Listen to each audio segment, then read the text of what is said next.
We're very happy to have a brief history of some of the characters who are serving the city of Thailand, so donating their time and effort to make the Thailand.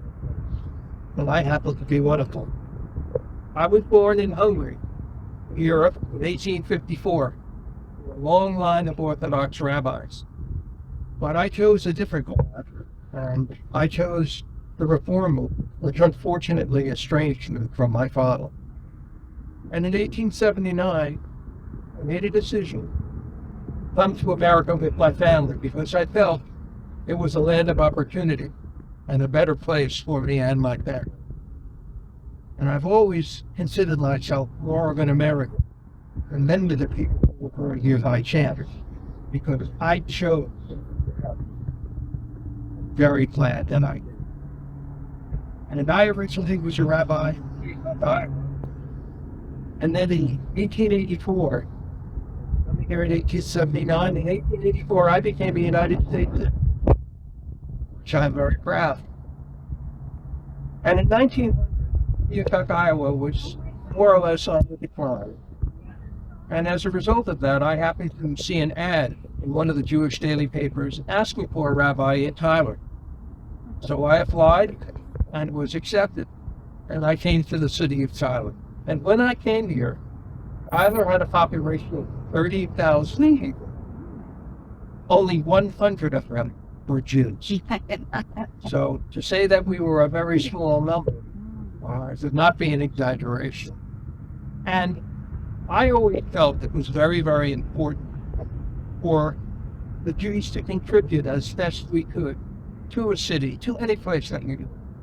And one of the ways that I wanted to contribute was through education, because I was raised to believe that education was extremely important. It was a way to better your life. And how many of you have been to the Tyler Public Library? Well, I want you to know that it was I who got people to donate land. And it was I who contacted the Carnegie Foundation that got them to give money for books. So when you go there the next time, remember that this was tied to one of your fellow citizens here in Thailand. Now, before I became a rabbi here, I was also a secular teacher, so I've seen both sides of the fence, the religious and the non-religious. And I reached out to the community by hosting a lot of community meetings because I wanted the population of Tyler to get to know the Jewish people that lived here. We didn't want to be strangers.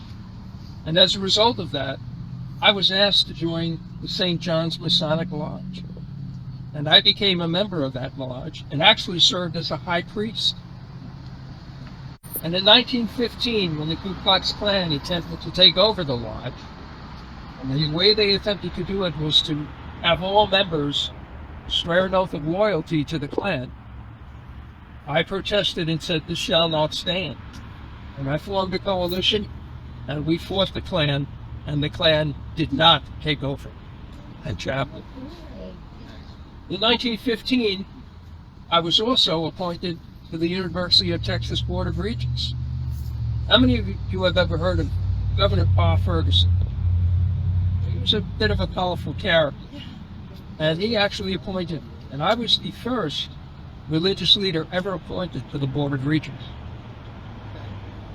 But Pa Ferguson didn't know very much about the Jews, and when he gave me my certificate of appointment, he titled me as Father Faber. I always got the chuckle out of it.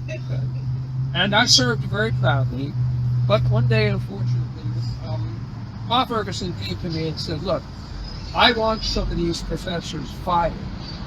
And when I did some research and inquired about why, it was because of politics. And I said to him, "I'm not going to support you in firing them. The University of Texas is a place for freedom of expression, free ideas and free thought. I will not be a part of this." And it did not help me in my relationship with him.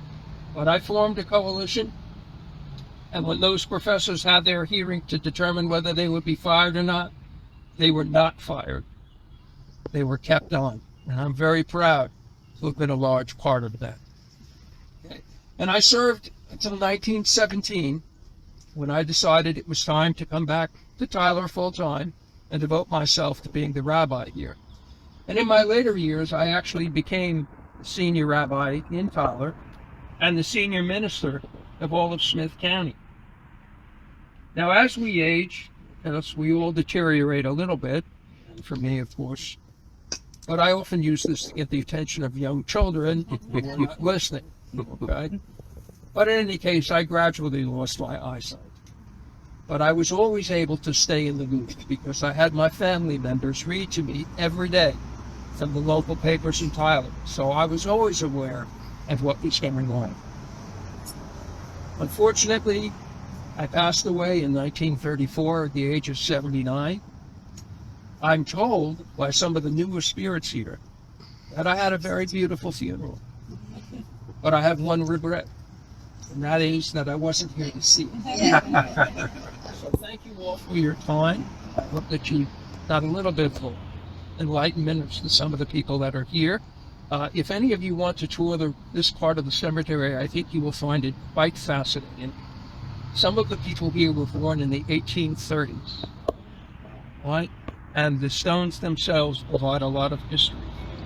So feel free to wander and meet with some of the other spirits. And thank you for your time.